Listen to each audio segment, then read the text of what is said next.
Hi, this video is about how SEO will change in 2020 and beyond. Really, how to rank in Google now and well into the future. And I'm going to talk about in this video that the single biggest changing factor that Google has been moving towards, significantly towards, for several years, and they're going further and further and further. And I think that they really like how they're moving towards this. And some of the, also I'm going to talk about some of the big trends that are going to affect search in terms of some very different things that they don't do now, or they don't do very well now, that they're going to work to improve. An example of something that has changed over time was one thing that they didn't used to check engagement. They didn't check to see how well a visitor responded to a website, and they didn't have as much data as they have now. And now that can be a huge factor. So that's still going to be a huge factor in going in 2020 and beyond. Basically, if they have data that indicates that somebody engages with your content, and they sent that visitor to you, and they're more engaging with your content than other people's content, then that is going to be really good for you. It's going to be a huge ranking signal. Here's a picture of Lisa from The Simpsons in the future. Actually, no, it's not Lisa. It's the baby. Whatever. I don't remember the baby's name. Okay, so in general, I think actually Google is very happy with their algorithm has been lately. I think a lot of their changes. I look back like 5, 6, 7 years ago, and their algorithm was really, really primitive. Honestly, it was super easy to game, and it's kind of weird to say that now because it seemed more difficult at the time. But I look back, and it was just the stuff that worked was just really dumb. Google's algorithm has gotten a lot smarter. It's still not nearly as smart as I think people believe it to be. It still does a really good job. This is not a comment on how good the quality of the results are, but this is more of a comment on how easy it is to game the search engine. And it's much harder now. At the same time, there's definitely still some things that you can do. So one thing to keep in mind is they are integrating like the voice search. That's what they have. They have several pieces of the algorithm that look at natural language search, and it's already integrated into there. And I think they're going to continue to move forward to this sort of like they have the Alexa, actually that's Amazon, and then Google Home type of integration. And so if you think about the ways in which people are going to be searching from their home or from like a home device, and some of those are going to be different than what they might do on a phone or what they might do in other ways.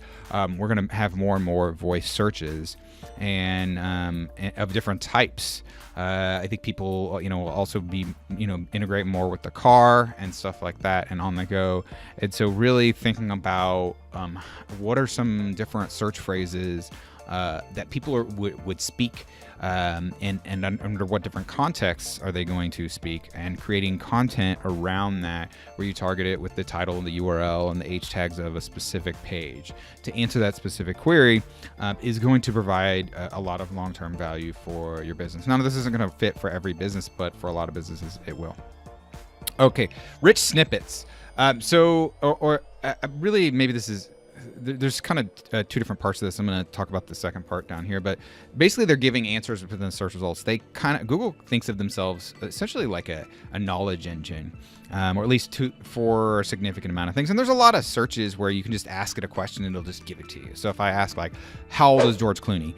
It'll just tell me. I don't have to click on anything. And you got the best vacation travel spots. This is what I would call like position 0 or a rich snippet, or there's a few other different names for it. But basically they're pulling part of an article and putting it right into the search engine. They want to be able to answer this directly. And this is a good thing for this travelchannel.com page, because a lot of people, if they like this, they're going to click on this. They're probably, the way I engage with this, and I think a lot of people do as well, is they're just going to see this first link down here and they're going to click on here, or they're going to click here to see more details. This is very attention grabbing, and look how much space it takes up. It takes up a ton of space. It's like having the top 2 or 3 or 4 results. So this is pretty amazing, and there's different ways to target this, and my research shows that this is heavily based upon what's going on your site, in terms of what's going on your page and the exact detailed markup.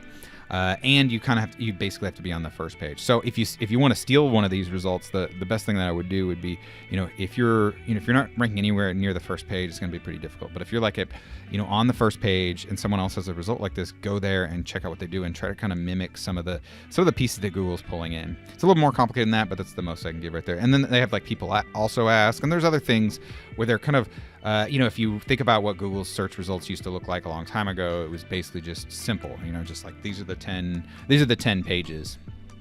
Okay, so personalized results. So an example of this would be localized when relevant. So if I just search plumber, I didn't even put my city in, and I'm actually sitting right now in Plano, Texas. And so typically you can see within here, well, it's sometimes in their ads they'll show, I think I actually rejected, when I did the search, I rejected it, giving it access to my location, but it still has a pretty good idea. Despite that, it has a good idea. And so you can see in the maps right here, it's showing it in Plano. And this is actually, when I look at like, what's this location right here, this is actually pretty close to where I am sitting right now. And so they're providing highly tailored results to my location, but they'll also look at your browsing history, which is why if you visited a site a lot of times and then you search in that site, let's say it was going to be number 9, a lot of times that site will show up in the top 3 because they know you've engaged with it and they want to serve it up to you because you've shown interest in it. And you're more likely to, if you've got good engagement relative to that, then you're more likely to engage with it again, and so and they're gonna keep taking this as far as they can take it, and they've tested lots of different features for this, and this is not going to go away on their agenda. And even with the localized result, it also depends on like what device are you searching from and stuff like that. Okay, so here is the single biggest changing factor in my opinion, and it would be relevant links. So if you know anything about SEO, that you know that off-page SEO link building is a huge part of their algorithm, and it has been since the beginning. And they've worked really hard to make this harder and harder to game because it used to be super easy to game just like 5 years ago. And now one of the biggest changing factors that they've gone more and more towards is having relevant links. So they do need to be authoritative. They do need to have power or juice or authority, but having them be relevant is super important. But this is not relevance as in most people talk about it. And I've mentioned this in several of my other videos. So check out my other videos on off-page SEO. And this is relevance how Google's algorithm defines it. Okay, so there's some overlap in these two concepts, but they're actually different things. Okay, and I would say relevance has to do with, if you think about how Google looks at the internet, and they're looking at like, okay, this website is linking back to your website. What is this other website relevant to? Well, they're going to be using the same things that they would use to determine the relevancy of your site. And that has a lot to do with what's going on that site. So what's the domain name of that website? What's the titles, the URLs, the H tags of that website? What about the links that are going to that website and the relevance of those links? And so it is kind of they go back and back and back. And as opposed to what a lot of people would think is like, oh, the content on this site is relevant. Well, content is actually very low on the list of what really matters from an on-page standpoint. Now, content is going to matter, but it's going to matter a whole lot less than these other more technical factors. Okay, and so a lot of there's a lot of sites where someone would define it as a relevant website by looking at it with a human, but the algorithm would not. And vice versa. There's quite a few examples where if they've got like a highly relevant word or phrase in the domain name and the titles and the URLs of their pages, and the content is a little bit off, that's going to be better than having really on-point content with the domain name, titles, and URLs and all that other stuff being highly irrelevant. Okay, and so if you look to get quality relevant links that are already authoritative to your website, that is going to really set you up into the future. They have gone much more towards this, and every year it seems like this becomes more and more important.